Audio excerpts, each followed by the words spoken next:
Poinnya adalah bekam dilarang di saat sedang berpuasa. Hadis ini menjadi pendalilan tentang apa? Tentang asal dari bekam tidak boleh. Dan juga di dalam hadis tadi, aftarul hajim wal mahjum, maka karena tidak boleh berpuasa, orang yang berbekam di siang Ramadan batal puasanya dan harus bayar kafarah. Itu dulu. Kemudian datang hadis Abi Sa'id tadi. Rakhasa Rasulullah sallallahu alaihi wasallam al-qublah wal hijamah. Kemudian Nabi setelah itu memberikan rukhsah. Nah, di sini menjadi pendalilan juga puasa dilarang di bulan Ramadan itu dan membatalkan itu mansukh. Selain dari hadis aftarul hajim wal mahjum dari tarikh diketahui, juga di sini dari adanya rukhsah. Paham ya? Maka yang rajih adalah boleh orang yang berpuasa untuk berbekam karena pendalilannya jelas kuat dan permasalahan pembatalan dikarenakan perkara yang mansukh. Kemudian kita masuk, sudah adzan? Belum ada adzan. Oh, itu hujan. Maka kita masuk kepada bab yang ke-18. Setelah selesai dari permasalahan berbekam itu boleh bagi orang yang berpuasa, kita membicarakan tentang masalah syar'i. Boleh, bukan membatalkan puasa tanpa melihat kepada person orang yang berbekam. Kita hanya mengatakan secara umum, apa hukumnya? Berbekam di siang Ramadan batal atau tidak? Nah, itu kita bahas tadi. Yang rajih tidak membatalkan puasa, hukumnya mubah, boleh. Apalagi dalam keadaan dia sakit kepala, badannya sakit semua, boleh. Namun sekarang di bab yang akan datang, di bab yang ke-18 ini, kita membahas tentang person-nya. Maksudnya, kita melihat jika orang ini dalam keadaan payah, lelah setelah dibekam, maka boleh dia untuk berbuka.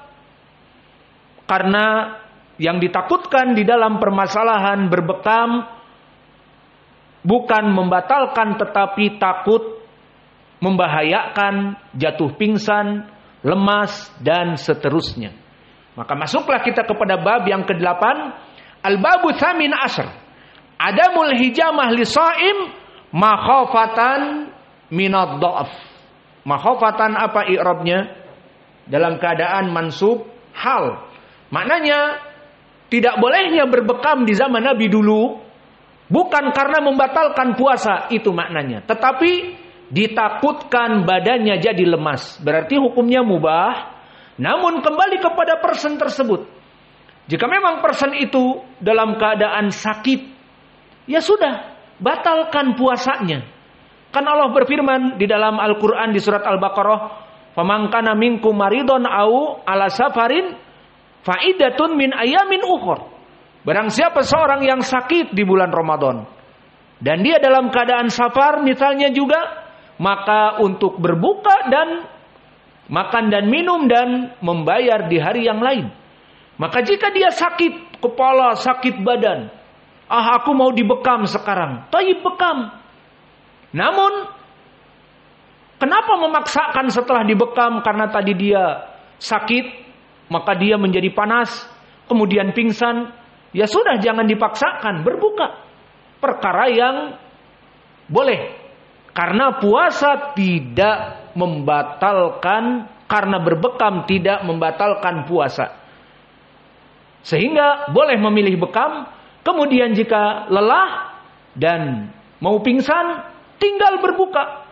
Maka langsung minum minuman yang bergula dan makan tamar, minuman bergula, agar gula di dalam tubuh menjadi energi dengan cepat pulih. Maka inilah bab yang ke-18, pembahasan tentang permasalahan berbekam itu hukumnya boleh untuk yang berpuasa, bukan pembatal dan bukan haram, namun makhofatan, takut bagi mereka orang-orang yang melaksanakan berbekam menjadi lemah. Itu saja. Maka telah datang hadis diriwayatkan oleh Imam Al-Bukhari dari Anas Ibnu Malik, di mana dia ditanya, hadis ini mauquf dari Anas, Su'ila Anas, akuntum takrahunal hijamah li shaim? Qala la, illa min ajli dha'fi. Apakah kamu dulu memakruhkan dan bahkan mengatakan membatalkan puasa? Kata Anas, la, tidak, kami dulu. Maka ini dijadikan pendalilan Anas seperti Ibnu Abbas. Tidak mengatakan puasa itu batal. Adapun seperti Ali, Abu Hurairah, Aisyah dari para sahabat yang mengatakan membatalkan puasa. Maka Anas dan Ibnu Abbas mengatakan tidak. Akuntum takrahunal hijamah? Apakah dulu kamu memakruhkan hijamah dan membatalkan puasa hijamah itu? Kata Anas, tidak, kecuali kami menjauhkan hijamah dikarenakan takut lemah badan kami. Maka kami tidak menginginkan hijamah, terutama Anas dalam keadaan sudah tua. Maka ini pendalilan yang pertama. Dan pendalilan yang kedua, kita melihat tadi kepada person. Jika memang dia dalam keadaan sakit, ya sudah, jangan dibekam. Dibekamnya besok. Atau jika memang dia telah dibekam dan sakit, boleh berbuka. Dan jangan berbekam jika memang tidak mampu untuk berbekam, ya berbekam boleh juga di malam hari. Atau berbekam besoknya atau setelah Ramadan. Jika memang badannya dia tidak dalam keadaan membutuhkan dibekam. Yang jelas permasalahan bekam di sini hukumnya boleh-boleh saja, namun dilihat kepada person. Dan tadi kita sebutkan Anas dulu menjauhkannya dikarenakan takut sakit, takut lemah, takut pingsan. Maka di sini masuk kepada kaidah dan hadis yang diriwayatkan dari kaidah ini dari Malik ibni Anas di Muwatta, yang mana berkata Rasulullah sallallahu alaihi wa ala alihi wasallam, la darara wala dirar, la darara wala dirar. Tidak boleh seseorang itu memadaratkan dirinya sendiri dan memadaratkan orang lain. Maka memadaratkan dirinya sendiri seperti berbekam di bulan puasa yang dia dalam keadaan sakit parah. Maka jangan dibekam, nanti sakit. Meskipun boleh bukan pembatal puasa, namun la darara wala dirar. Itu makna dari hadis yang sahih ini. Maka di bab yang ke-18 ini penulis menegaskan kalau tadi berbekam tidak membatalkan puasa, namun di bab yang ke-18 lebih baik tidak berbekam bagi mereka orang-orang yang tidak fit. Takutnya pingsan, takutnya lemah badannya, menunggu sampai maghrib loyo tidak bisa bangun, pusing karena kurang gula dan kurang darah, karena banyak keluar di bekam. Maka di sini agar jangan berbekam, la darara wala dirar. Dan Anas mengatakan kami memakruhkannya dikarenakan takut dari lemah. Belum.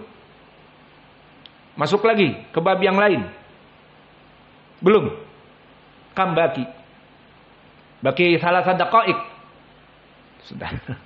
Kalau masuk banyak perkara ini. Maka alhamdulillah kita simpulkan dari permasalahan yang telah kita ambil dari bab 15, kemudian bab 16, kemudian bab 17 dan bab 18. Maka di bab yang ke-15 boleh seseorang muhrim melaksanakan bekam, boleh di badannya dan di kakinya dan bahkan di atas pinggang, di bawah pinggang, di atas pantat, boleh. Namun jika di atas kepala, please jangan mengambil rambut, karena akan masuk nanti kepada fidyah. Kemudian bab yang ke-16 tentang permasalahan orang yang berpuasa. Maka telah terjadi ikhtilaf yang rajih, puasa tidak membatalkan, kebalikan, bekam tidak membatalkan puasa, puasa tidak membatalkan bekam. Maka bekam tidak membatalkan puasa. Dan pendalilannya tadi telah kita sebutkan dari Ibni Abbas yang diriwayatkan oleh Imam Al-Bukhari, Nabi melaksanakan ihram dan dalam keadaan berpuasa. Dan ini dari khilaf yang rajih adalah tidak membatalkan puasa dengan dalil Ibnu Abbas tadi.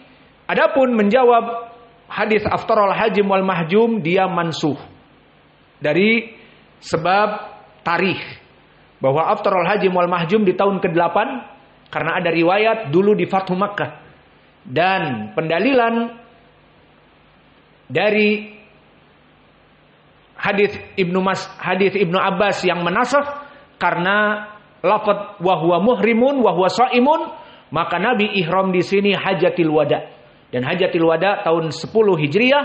Dan hadis aftarul hajim wal mahjum diriwayat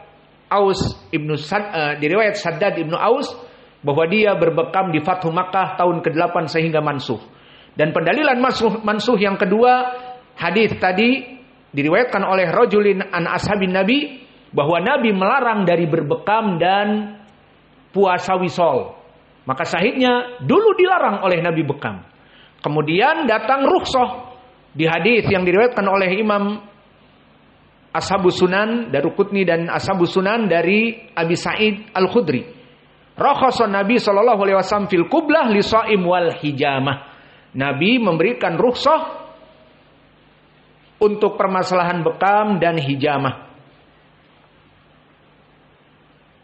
Untuk permasalahan mencium dan berbekam. Maka dari sini menjadi rukhsah, dan rukhsah dijadikan sebagai penasakh, penghapus hukum. Dulu Nabi melarang, sekarang dibolehkan. Berarti dihapus hukumnya tentang membatalkan puasa. Dan di bab yang ke-18 terakhir, adamul hijamah li shaim makhafatan minad dha'f, bahwa kalau begitu puasa itu tidak berbekam itu tidak membatalkan puasa, maka kalau begitu berbekam bukan dikarenakan pembatal puasa bagi orang yang berpuasa, tetapi takut lemah. Maka di bab yang ke-18 ini penulis sengaja memasukkan untuk membicarakan secara khusus pada person tertentu. Kalau tadi disebutkan tidak batal puasa, boleh orang berpuasa berbekam, na'am. Namun sekarang melihat kepada person itu, orang ini mampu apa tidak? Ditakutkan dia dalam keadaan berpuasa, nanti di tengah hari lapar dan pusing karena kurang darah dan kurang gula di dalam tubuh, akhirnya pingsan. Maka di sini diriwayatkan oleh Imam Al-Bukhari dari Anas tadi bahwa dimakruhkan orang yang berpuasa berbekam karena dhaif, takut lemah. Dan juga di hadis yang diriwayatkan oleh Imam Malik di Muwatta'nya dari sahabat dan hadisnya banyak, la darara wala dirar. Tidaklah seorang muslim justru dengan melaksanakan puasa memadaratkan, justru dengan melaksanakan bekam di bulan puasa memadaratkan dirinya menjadi sakit. Padahal Allah telah mengatakan faman kana minkum maridun aw ala safarin faidatun min ayamin ukhra. Dibolehkan untuk orang yang sakit untuk berbuka. Ini malah dia berbekam. Setelah berbekam maka pusing dan jadi lemah dan memaksakan diri untuk tetap berpuasa, tidak. Maka la darar wala dirar. Janganlah menyakiti diri sendiri dan menyakiti orang lain. Maka inilah 18 bab yang bisa kita berikan, dan masih ada 2 bab lagi di waktu yang akan datang. Wa naktafi ilahuna wa jazakumullahu khaira wa barakallahu fi ilmikum. Subhanakallahumma bihamdika asyhadu an la ilaha illa anta astaghfiruka